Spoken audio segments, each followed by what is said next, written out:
Well, the car market in China is a huge market, and they happen to be located in China.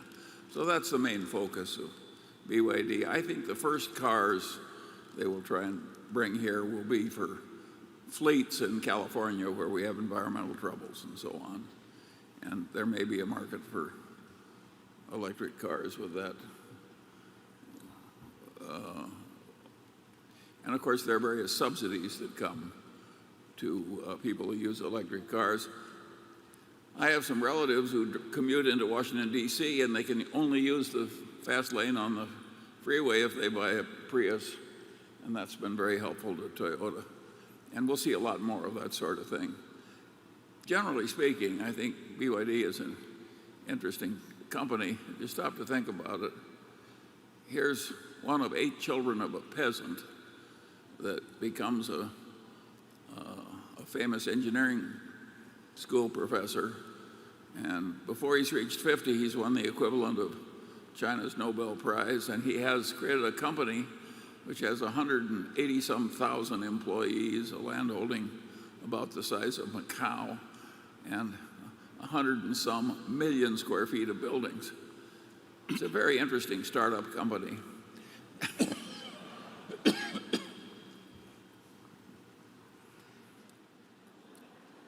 What percent of the cars do you think in 2030 will be electrics? Not many.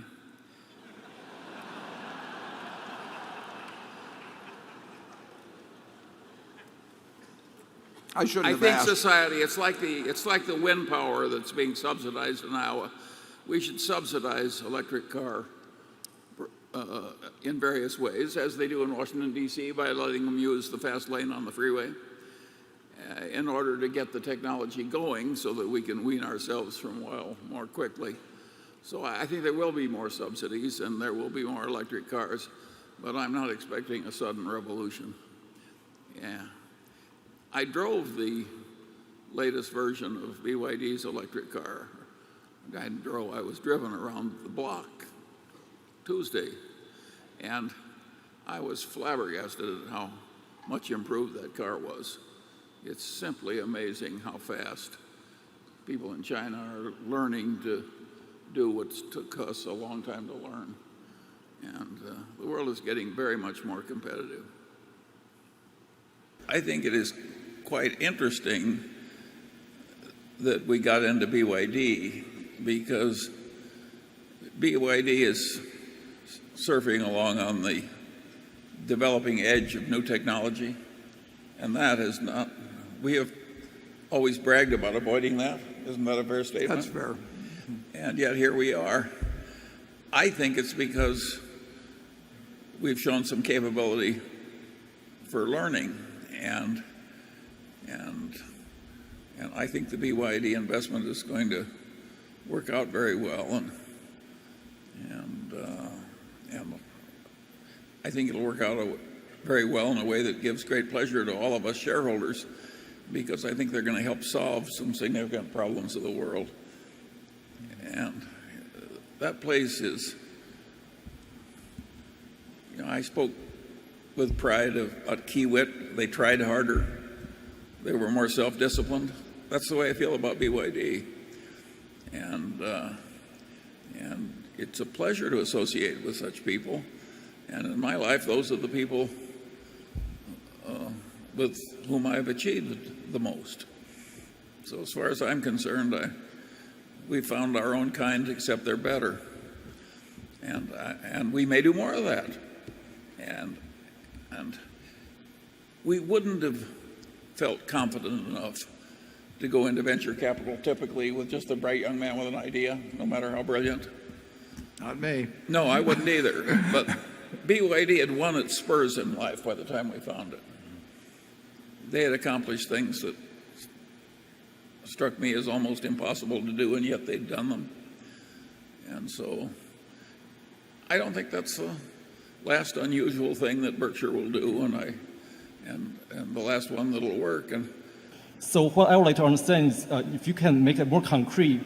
Recently, you make investment in BYD, a company in China that makes batteries and also electric cars, which are arguably technology companies. So can you sort of go through the example and see how you sort of like analyze the case and sort of ask questions that helped you make the decision to invest in such a company? Thank you. Charlie deserves 100% of the credit for BYD, so I'm going to let him answer that. Well, it's an interesting example because Berkshire would not have made an investment in BYD if the opportunity had come along 5 or 10 years earlier.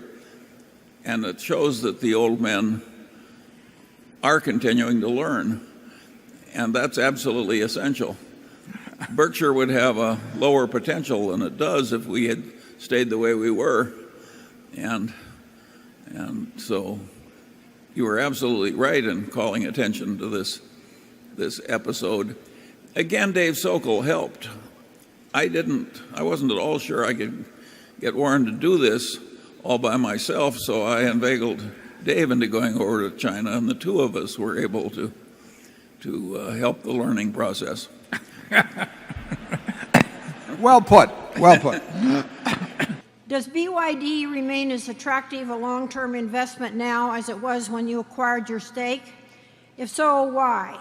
Has BYD's recent pattern of unexplained product launch delays affected your confidence in the operation? Charlie's the BYD expert, so I'm going to let him start on that one. Well, of course, the price is still way higher than the price Berkshire paid, and so almost by definition, it's not quite as cheap as it was then. Any company that tries to move as fast as BYD does, and on as many fronts, is going to have various delays and glitches. But I would say I'm quite encouraged by what's going on, and I expect delays and glitches. They got in trouble in the auto distribution, but they tried to double auto sales every year for 6 years, and it worked the first 5 times.